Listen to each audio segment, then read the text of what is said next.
But as far as A&M, that schedule could be a lot tougher. But it ain't easy. But their road games are very tricky. Hello and welcome into TexAgs Rewind presented by Specs. David Nuno here in the studio. I am joined by Carson Stein and Cade Bickham. Cade, how are you, buddy?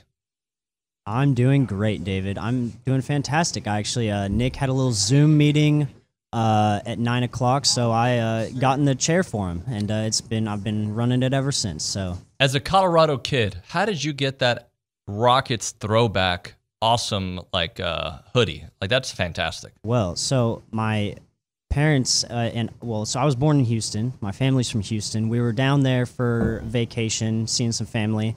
I was at the Galleria. I saw this in a store. It was on sale. It has a little patch right here. Oh! 1994 NBA Finals.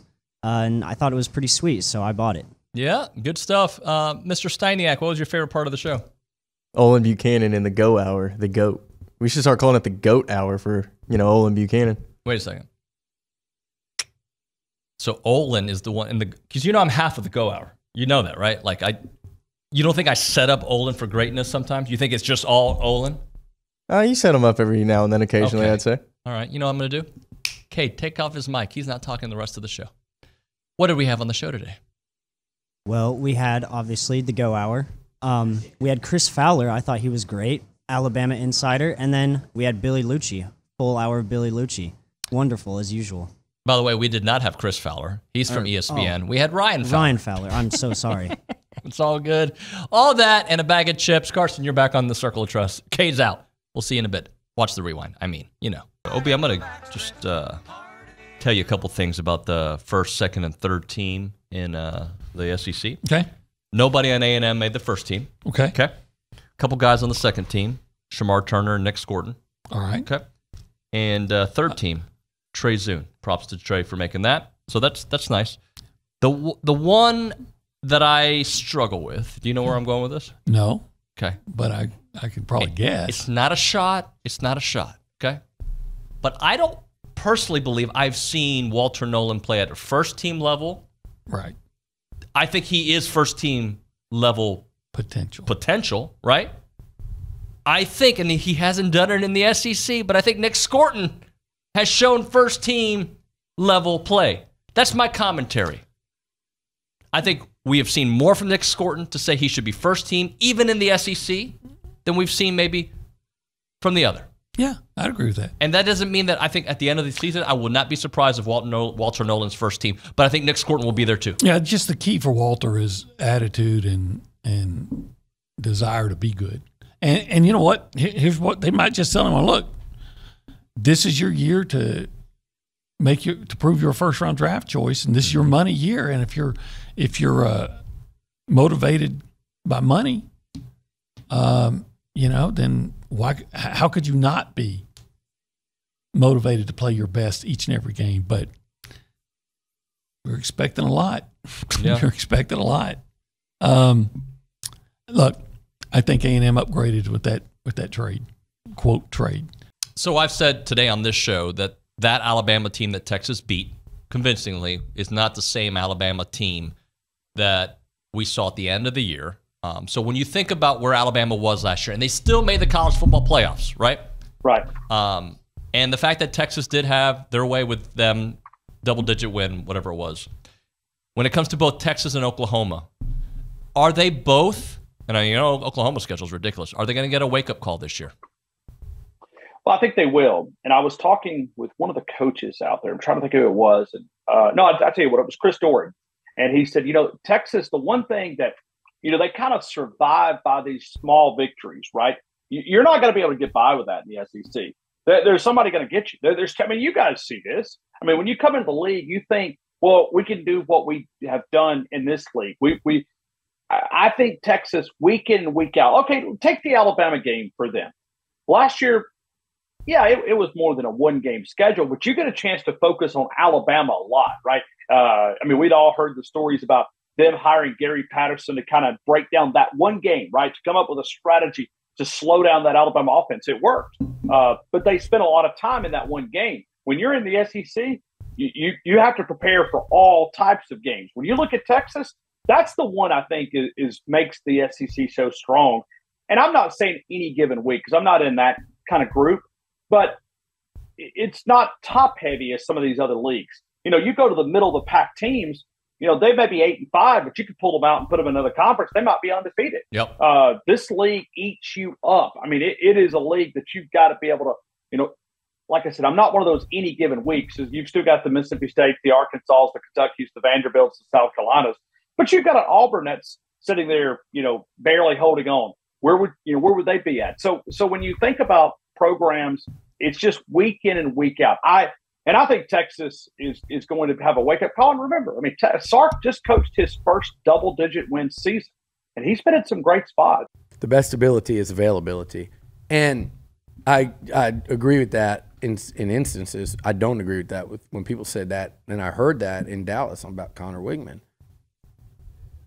They see the 8 games, and for some reason, I think people think, well, this guy's only played 8 games in 2 years, and he missed 1 game his freshman year when literally almost 50% of the available players were out with some kind of weird flu, like the kind that makes you not be able to play football, and half a team had it, which to me that was a indicator. Not that, look, you and I get sick, we ain't playing football. Some versions of it are so bad you can't play, but when 20 some odd people, I haven't. Go back in time in the history of football and tell me how many times you've seen a team. A&M plays 12 a year, and I've been covering them for 25 years, and I don't think I've ever seen an opponent that A&M's played. I would beg for the day that A&M would be playing, whoever. I don't want to put it on any specific team, but they come in here without a quarter or 50% of their available players because they're sick. But there was 1 game miss in there. It wasn't an injury. It was, and then there was. My point, going back to that, by the way, is the culture thing. It's like, what do you ask and require? Like, if you're vomiting and 103 fever, then understood. If you're on the tail end and you just don't want to come back a couple days early, that's on the staff and the culture of your program to say who's going to raise their hand and go, hey, I'll play, because that's the culture and that's the expectation, and that they want to, because they're like, man, this means so much to me because of the locker room and the culture I'm in. And that was kind of one of the earlier indications that thing was waning, unfortunately, in hindsight. Now, with that said, he's had 1 injury since he's been in college. So it's like people go, well, he only played in 4 games first year, 4 games the next year. What? Guys, he didn't start. He was a true freshman. He starting like game 8. That's it. Yeah. And then the next year, he started the first 4 and broke a bone and was out for the year on a play where a blitzing linebacker didn't get touched and he got obliterated. Guy dove at his legs to try to sack him. That's it. That was the 1 injury. But as far as A&M, that schedule could be a lot tougher. But it ain't easy. But their road games are very tricky. And again, people that don't get the – Texas is playing Mississippi State at home. You're going to Starkville and the Cowbells. That team is going to be twice as good.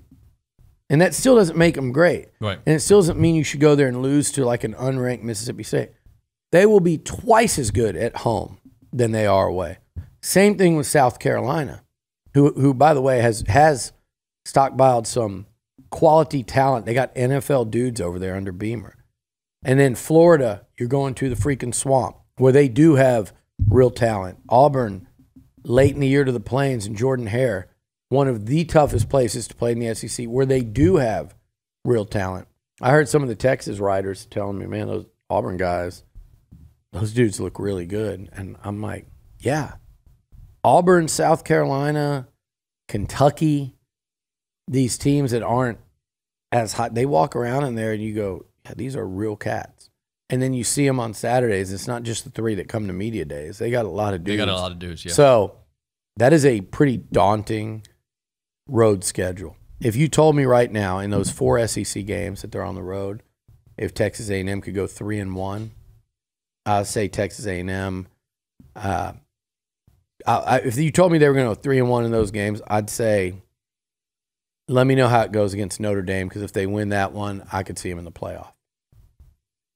All right, 3-1 at home, 3-1 on those road games. Beat Notre Dame, that's a playoff team. I mean, I'm not saying they're going to go 3-1 in those home games, but you're at home against those four. Like, I think you'd have a shot. So that, to me, and that could include a loss to Notre Dame and win the other three. But 3-1 on the road, and I'm actually going, okay, if you tell me they did that, then we're about to have an interesting conversation. All right. You guys go back and forth like a volleyball match on what the people have to do. Carson, go first. Like, Comment. subscribe, Share with your friends. One more. comment what your favorite part of the rewind was. Have a good day.